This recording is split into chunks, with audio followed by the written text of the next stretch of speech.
welcome back to Lisa's Study Guides, your go-to destination for all things related to English. I'm your girl Lisa, and today we're going to be talking about how to remove unnecessary words in sentences. So the main tip of today is to be lean and mean. And also, hey everyone again, I'm obviously filming this on a different day, but I just wanted to say a massive thank you for all of your support because we have reached 5K subscribers on this channel. Woo! Woo! Woo! Again, I want to thank you all so much for your incredible support over these last few months.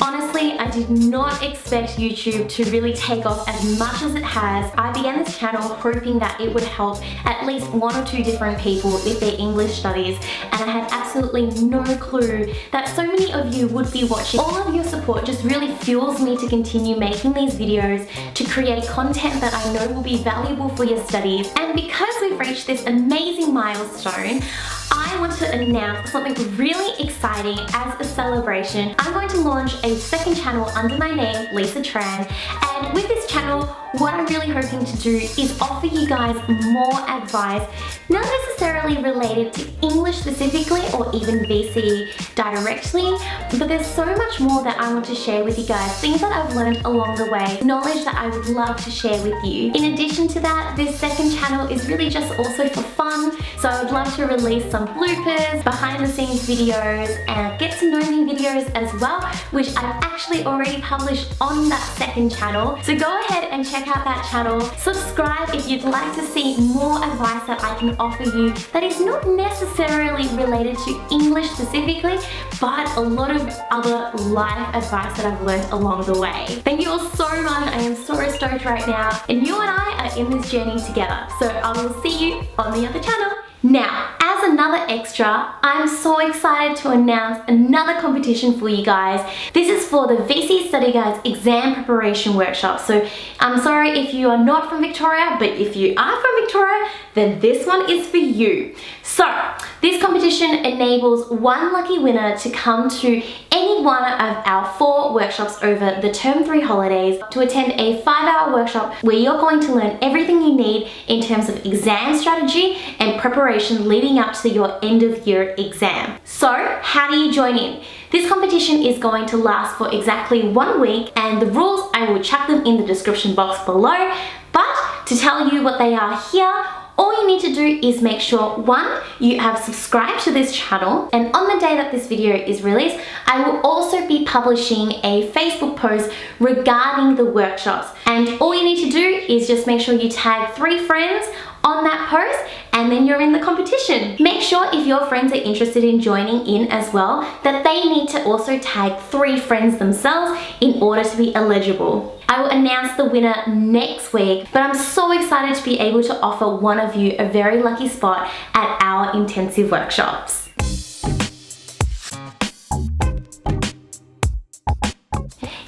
Checked out one of my recent videos about redundancy in writing, and basically when you're repeating yourself a lot to the point where the information that you're offering to your teacher or examiner really does not have any substance, then go ahead and watch that video, because this is definitely an add-on to that particular video, because this time I'm teaching you how to clean up your sentences so that you can be more concise with what you want to say and really get your point across to your teacher or an examiner straight away. 1. Be aware of intensifiers. There are many intensifiers out there that don't really intensify anything. So words like really, very, quite, extremely, severely, these type of words generally don't add that much to your sentences. So definitely have a think about whether or not your sentence will mean exactly the same thing, even if these type of words were excluded. If you've got the example of Catherine in Wuthering Heights is really wealthy, compare that to Catherine from Wuthering Heights is wealthy. See how it doesn't really add that much more substance to your sentence, if any at all? So that's how you can test yourself and see whether or not intensifiers are something that you do need. 2. Be aware of wordy phrases that can be replaced with one word. So instead of saying, in spite of the fact that, why don't you just say, although? Instead of saying exactly the same, why don't you just say the same? Notice how exactly the same is the same meaning as the same, but you've just thrown in that extra extra word exactly, which is just repeating the phrase that you've got in front of you. So try to avoid these overly wordy phrases. 3. Remove repeated words. Repeating a word in the same or a nearby sentence often leads to a bit of repetition that is completely unnecessary. Take this for example. So don't go.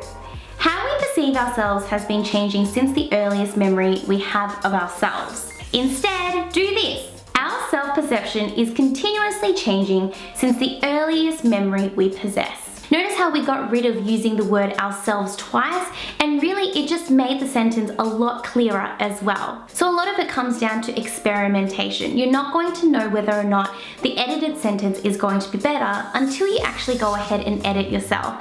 I know that generally a lot of students, you've written down your sentence and that's how it sounds in your head, and logically that's how you've put it down on paper. It makes sense to you, but just remember that you're catering your writing to other people reading it. So you have to make sure that other people know what you're saying as well. And so the less repetition you have, and therefore the more to the point you are, the better your piece will be. 4. Remove fillers. Fillers do little but to distract readers. Fillers can definitely be removed from a sentence without destroying its meaning. So don't go. The ice cream that she wanted was strawberry and cream flavored. Instead, she wanted the strawberry and cream flavored ice cream. Easy as that. So see here how we've gotten rid of the word that, and we've switched around the phrases in the end to achieve better clarity in our sentence. And 5, remove unnecessary synonyms. Synonyms are words that mean the same as other words you've used. Don't use synonyms unless they actually add new information. So don't go. She was blind in the dark and couldn't see a thing. Why don't you just go, she was blind in the dark? You've pretty much expressed the point that when she's blind in the dark, so she can't see, the fact that she can't see. So there you have it. So when you are looking at sentences and you're editing your own work, I know that it can be really hard. So what can you do? Have you ever seen the Mean Girls movie where it's like, do you even go here? She doesn't even go here. Okay, ask yourself that question for every single word that you have in your sentences. And I know that sounds incredibly tedious, but it's definitely a really good exercise to try, even if it's not for a whole essay, but maybe just for an introduction or a body paragraph, just to begin with.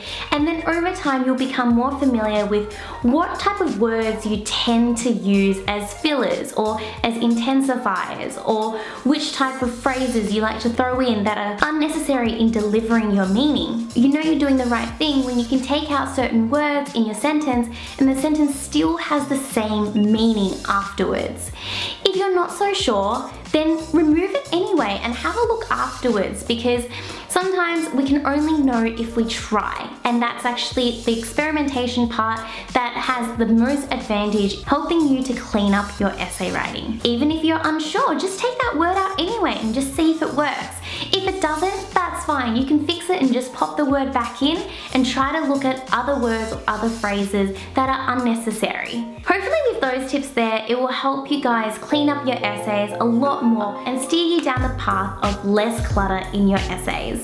If you enjoyed this video and the tips that I have to share with you, then definitely give me a thumbs up so I know you enjoy these type of videos so I can create some more for you. Go ahead and comment below if there's any topics you would like me to cover. I really do rely on you guys and the questions that you have to help me decide which topics I should cover in my videos.